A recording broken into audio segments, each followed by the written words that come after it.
YV, Whitehall, Glens Falls. It's 8 o'clock.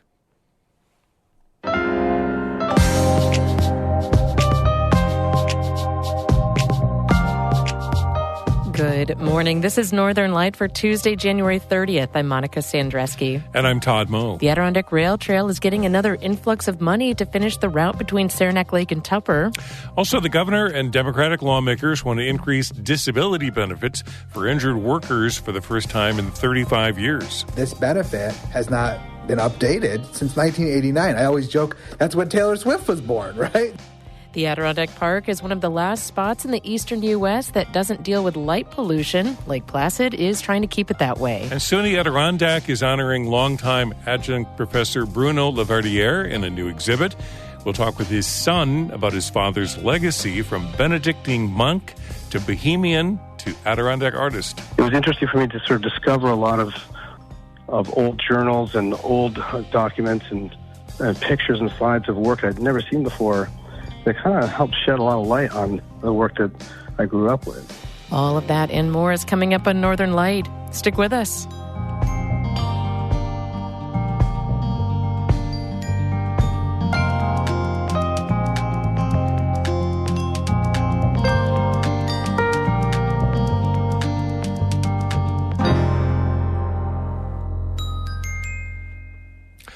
Broadcast of Northern Light here on North Country Public Radio is supported by Long Run Wealth, an SEC-registered investment advisor in Lake Placid, providing comprehensive wealth management, retirement, and financial planning solutions. LongRunWealth.com.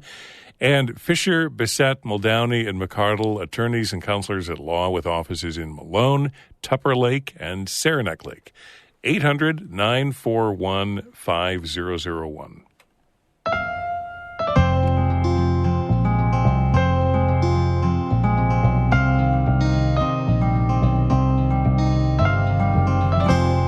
This is Northern Light. I'm Monica Sandreski. And I'm Todd Moe.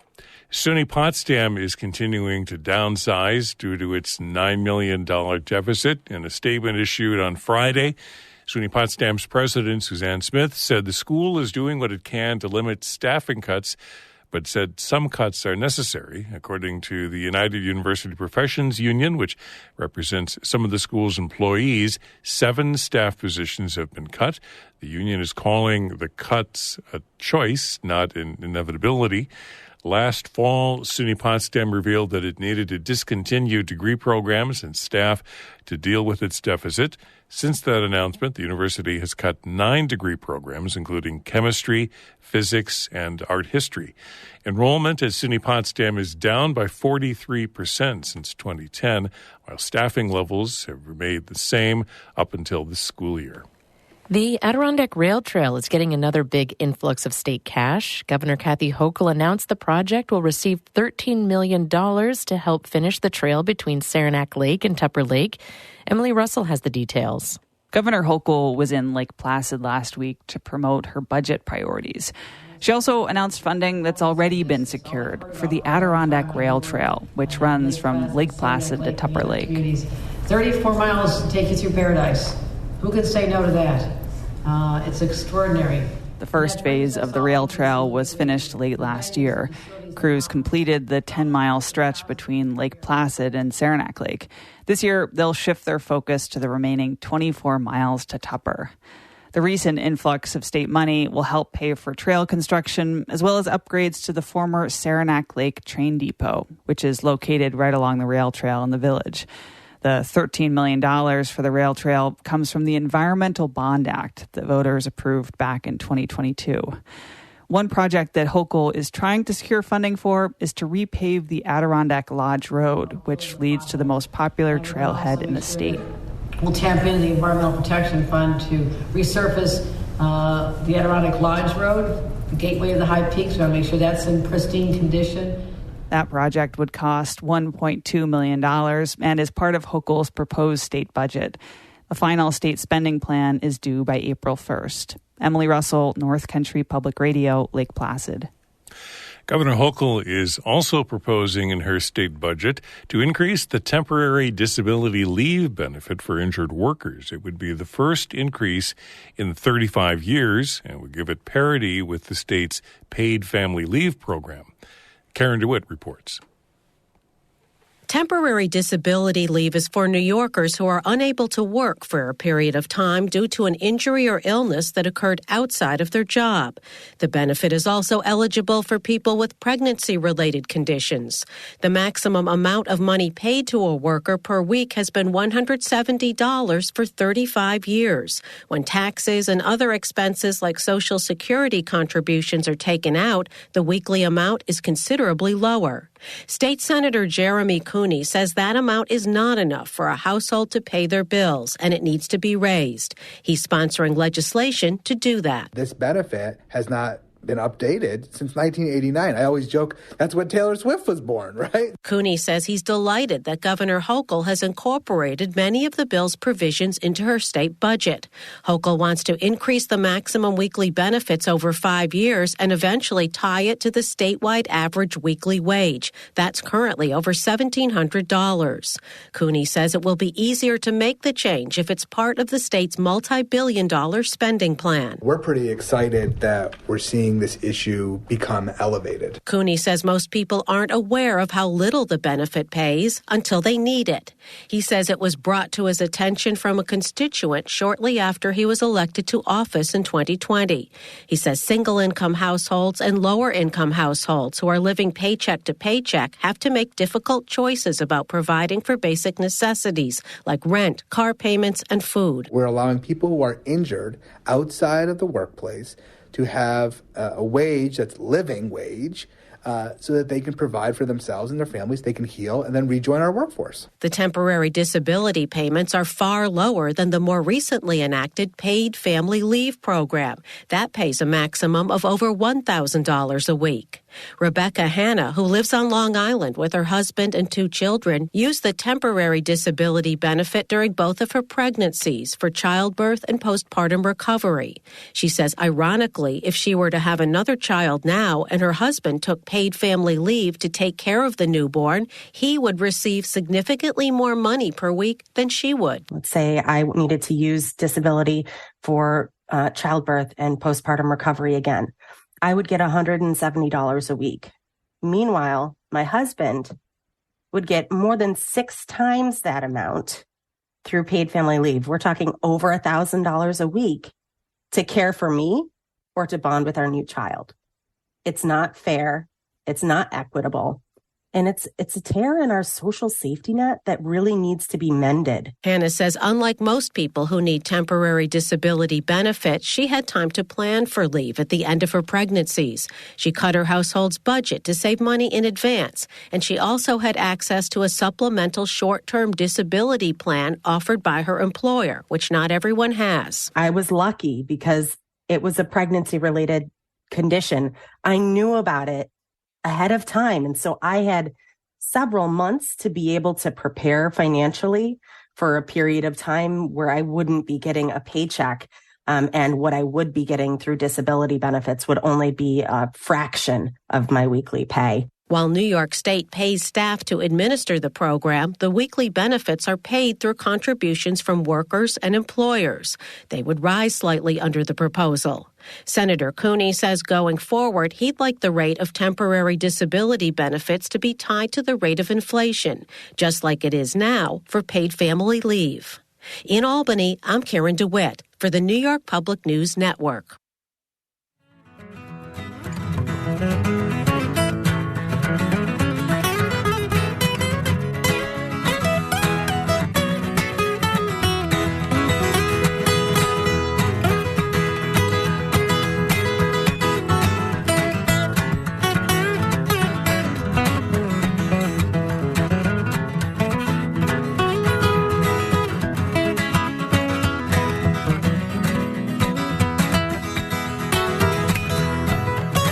You're listening to Northern Light here on North Country Public Radio. It's coming up on 10 minutes past 8. Good morning. I'm Todd Moe. And I'm Monica Sandreski. Coming up, we'll talk with the son of longtime Southern Adirondack artist Bruno Laverdiere. He's been being remembered at SUNY Adirondack this season with an exhibit of his lifelong work. That conversation in just a few minutes here on Northern Light.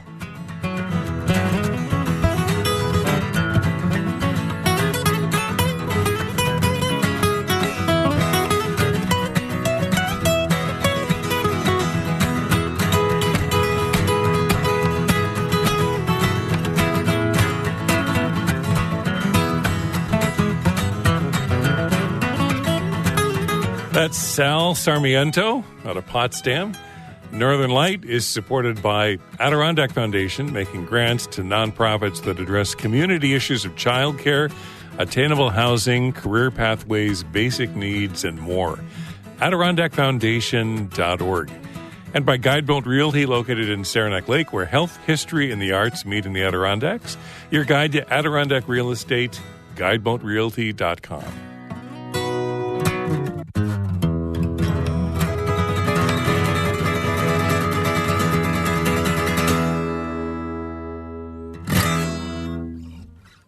Bass fishing tournaments on the St. Lawrence River have generated about $140 million in revenue for the region. That's according to Don Meisner, the Director of Fishing and Tourism for the town of Messina. Meisner's recent comments at a town board meeting were reported by North Country Now. Professional bass fishing tournaments frequently make stops along the St. Lawrence River, a spot that often ranks among the top bass fishing locations in the country. Messina is set to host the last stop of the Bass Fishing Professional Tour over 6 days in the beginning of August. That tournament tends to attract tens of thousands of visitors to the region. One of the best parts of living in a rural area are the dark skies, right? Those nights when you can see thousands of stars, the whole Milky Way splashed from horizon to horizon. But those dark skies are becoming increasingly rare. A recent American Astronomical Association study, or rather society study, found that light pollution has increased by about 10% in just the last decade. The Adirondack Park is one of the last dark sky strongholds left in the eastern U.S., and as Amy Feirazel reports, Lake Placid is trying to make sure it stays that way. If you look at a light pollution map of the United States, there are very few dark pockets left in the country, and just 2 east of the Mississippi, northern Maine and the Adirondack Park. To safeguard that resource, Lake Placid's Development Commission created a dark sky committee to look at light pollution issues. John Winkler is the chair of that committee. He says it sent him down a lighting rabbit hole, and it gives him a lot of hope. You know, unlike air pollution or water pollution, where things build up and then it's really hard to reverse, the best you can kind of hope to do is, get to a leveling off. With light pollution, it's actually super simple to reverse. For example, imagine a parking lot light fixture that floods neighboring houses. All you got to do is put some shielding on that, and you're still lighting up the parking lot, but now you've saved that person's, light trespass issue. Winkler says less intrusive lighting and darker skies would be a boon for local residents and could also be a real selling point for Lake Placid as a destination. If people care about seeing the night sky and the stars and the Milky Way, this is a natural place for them to go if they live on the East Coast. Some communities out west even market their dark skies. The Colorado Plateau has generated billions of dollars worth of night sky-oriented tourism. Of course, that's still a ways off. These days, Lake Placid's Dark Sky Committee thinks about replacing bulbs, shielding floodlights, and getting lighting systems on timers. Their first efforts have been focused on education. Nobody really thought about it or thinks about it. And so there's lots and lots of low-hanging fruit to change the dynamic without negatively impacting people's lives. They've made handouts about dark sky lighting principles and are giving them to local construction companies and contractors. They've started talking with the business community and are hoping to get charts explaining how to pick the right LED bulb into local retail stores. Because once you're aware of it, it becomes very simple. Every time you replace bulbs outside, you can make a big difference, right? The committee is making recommendations to the town and village boards. One of those recommendations will be to pursue getting Lake Placid certified as a dark sky community by the International Dark Sky Association. There are only 40 dark sky communities in the entire U.S., and it's the Lake Placid Committee's pie in the sky goal. we thought this would be a good, kind of target to set, an ambitious target, but a target that we could set that would give us, some third party, well-validated guidelines to shoot for. Those guidelines would include getting a lighting ordinance worked into the land use code, inventorying all outdoor lighting in Lake Placid, and establishing an ongoing light pollution monitoring program. Winkler says it will be a multi-year process. And it's going to take a long time to get there. There's a lot that we will need to do. It's, a lot of incremental change. But I think that it's something that, I think the community could rally behind. Winkler says a place to start for Lake Placid residents and folks across the region is to look at your own exterior lights. If you stand outside your house and you look at the lights you have, can you see bare bulbs? And if you can, it's probably a light that could be better shielded. And then the second thing is, do you actually need to have the lights that you have on at night? If not, remove them or turn them off for a while. See if you miss them. You can make your own neighborhood a little darker for yourself and your neighbors. Amy Feiereisel, North Country Public Radio.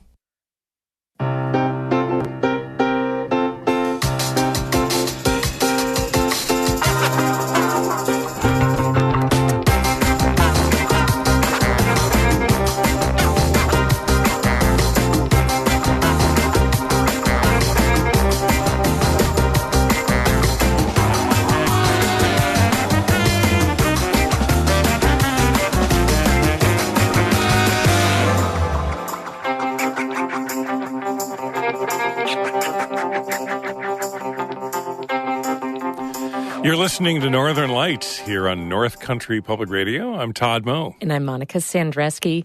Coming up in just a minute, SUNY Adirondack opens a special exhibit this week in Queensbury to honor a longtime art professor. After that, it's Bird Note. We'll check out one of the earliest known fossil records of a modern bird. The skull looks chicken-like in the front and duck-like in the back. More details coming up at 8:42. But first, Todd has a look at the weather for us. Yeah, cloudy skies the next few days and evenings as well, with highs this afternoon upper 20s, near 30, light winds out of the east-northeast. Lows around 20 tonight, milder tomorrow and Thursday. Highs in the 30s tomorrow with more clouds and light winds out of the southwest. Maybe a chance of some light snow or sleet Wednesday night into Thursday. About a 60% chance of a light wintry mix again Thursday with highs near 40. Isolated snow showers on Friday, turning colder, highs in the 20s.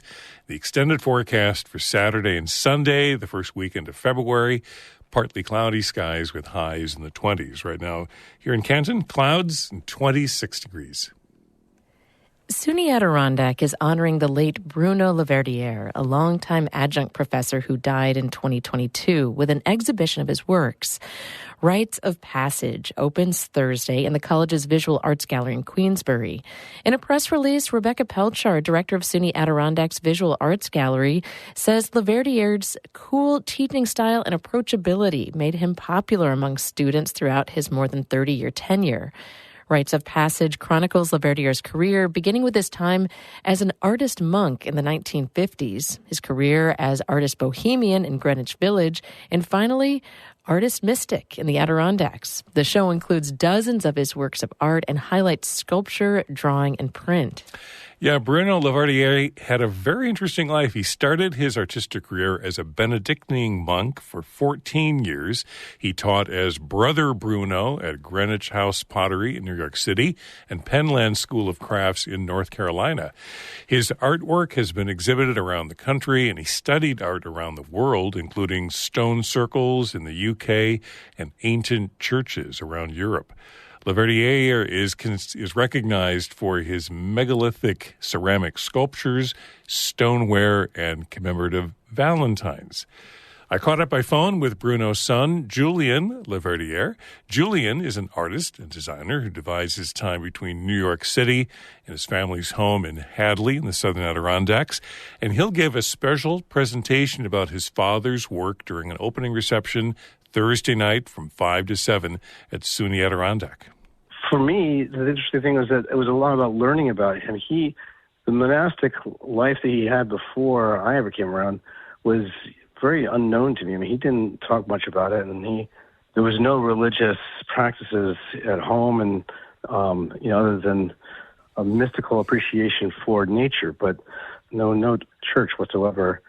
And after he passed, it was interesting for me to sort of discover a lot of old journals and old documents and pictures and slides of work I'd never seen before that kind of helped shed a lot of light on the work that I grew up with. And I started connecting the dots between this early liturgical work and this later work that was more megalithic in nature, but has this kind of mysticism within it.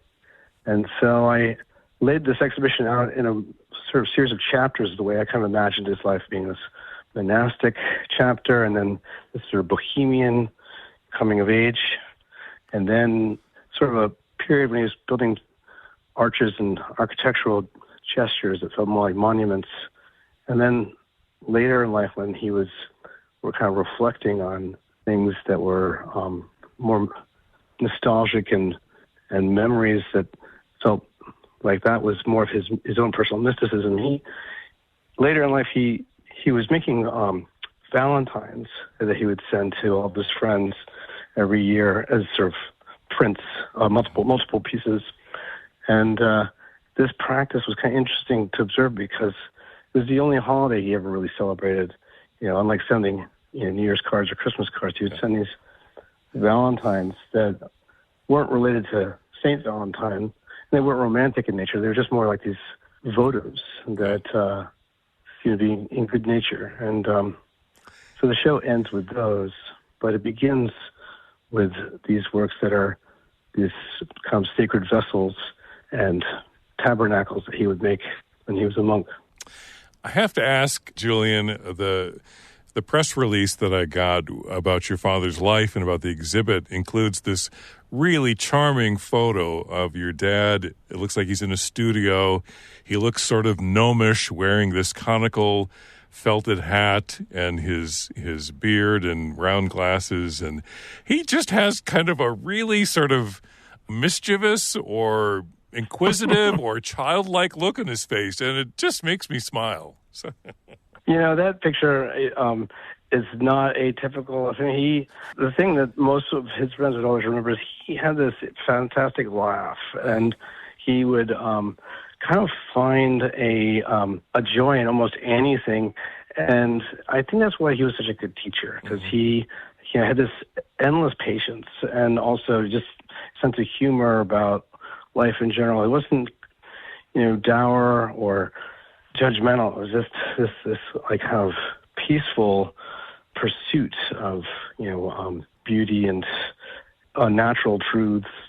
But he did very much like a strange gnome in some ways, or like a wise old hermit. Mm-hmm. And the things that the dots that I was trying to connect in this exhibition, as I was putting together, was trying to find the sort of common denominators in his work. And he began making these sacred vessels and gates. In the monastery, he was building stained glass windows, tabernacle gates, and church cemetery gates, and gates to the abbey garden. And they all were like these, had the same bilateral symmetry. There was a doorway that you would open to get to the sort of inner sanctum. And as I observed his work, and he kind of reinvented that same structure ideologically into these other forms. And so it was interesting for me to kind of discover that the works that were so kind of mysterious to me when I was younger, now I look at them in retrospect, and they all are sort of these gateways, these archways and passages. And so when I first started thinking about the show, I was like, maybe I should just line them all up, like one long series of doorways you pass through, like as you go from chapter to chapter in your life.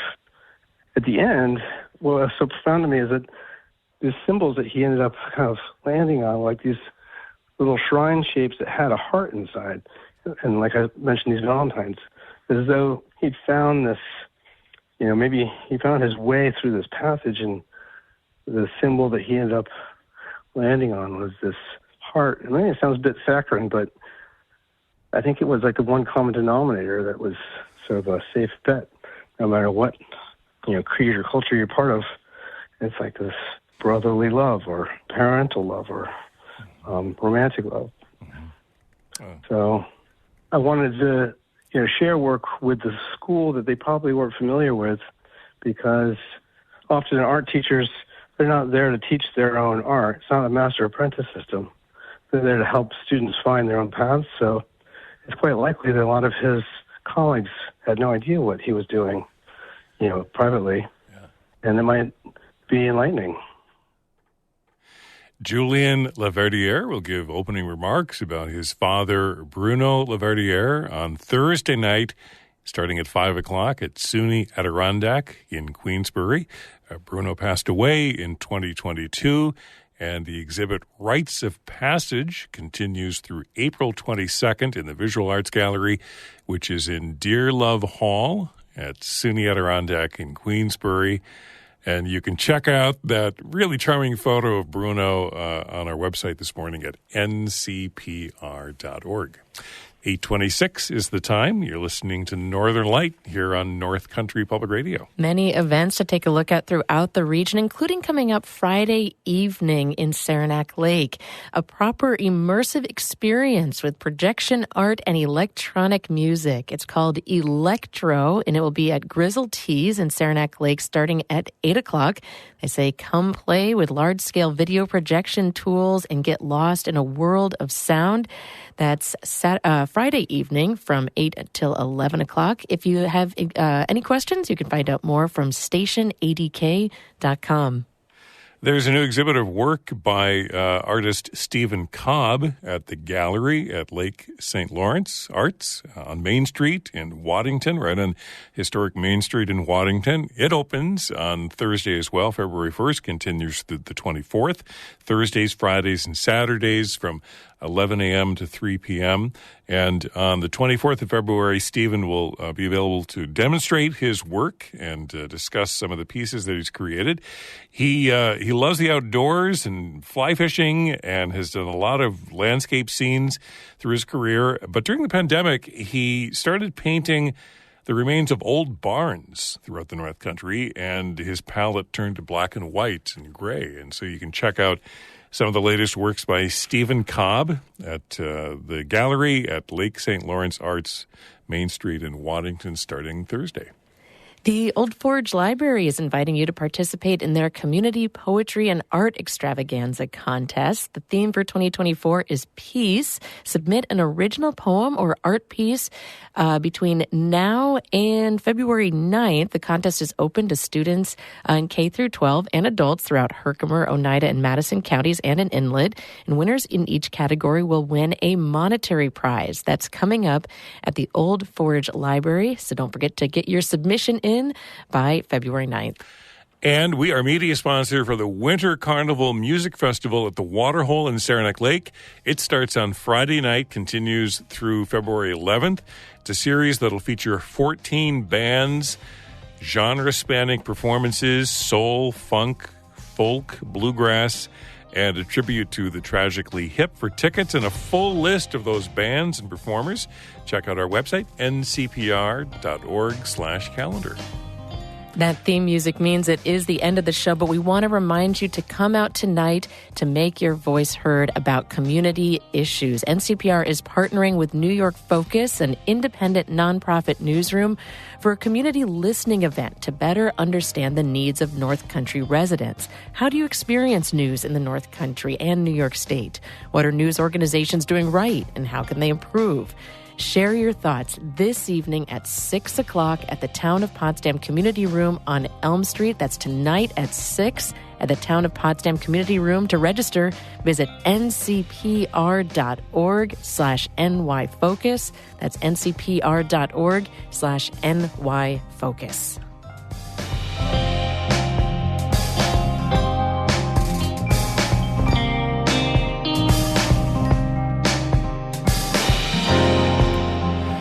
Stay tuned for more of Morning Edition coming up in just a moment. I'm Todd Moe. And I'm Monica Sandreski. Be well.